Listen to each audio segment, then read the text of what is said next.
ఈరోజైతే ఒక హెల్తీ అయిన బ్రేక్ఫాస్ట్ అండి. అది మల్టీగ్రెయిన్ దోస బ్యాటర్ అనమాట. ఈ దోస బ్యాటర్తో ఇడ్లీలు కూడా వేసుకోవచ్చు. దీని తయారీ విధానం చూద్దాం. ముందుగా అయితే నేను ఇక్కడ రాగులు హాఫ్ గ్లాస్ తీసుకున్నాను, సజ్జలు హాఫ్ గ్లాస్ తీసుకున్నాను అనమాట. రెండు కలిపి 1 గ్లాస్ ఉంటాయి. తర్వాత 1 గ్లాసు జొన్నలు తీసుకుంటున్నాను. దీంతోపాటు 1 గ్లాసు బియ్యం తీసుకోవాలి. బియ్యం ప్లేస్లో మనము కొర్రలు కానీ, సామలు కానీ, బ్రౌన్ రైస్ కానీ ఏదో ఒకటి తీసుకోవచ్చు. నేను ఒక్కొక్కసారి ఒక్కొక్కటి తీసుకుంటూ ఉంటాను. తర్వాత 1 స్పూన్ మెంతులు, 1 గుప్పెడు శనగపప్పు వేసుకొని 3 సార్లు కడిగి 8 గంటల సేపు నానబెట్టుకోవాలి.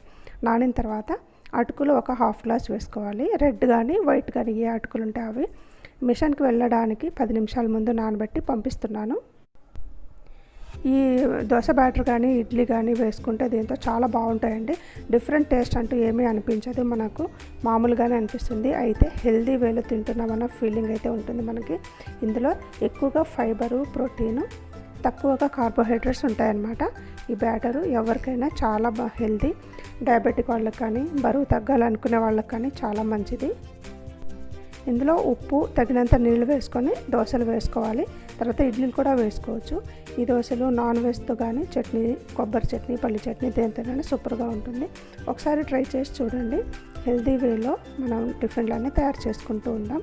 ఓకేనా? నా వీడియో నచ్చితే లైక్ చేయండి. Thank you.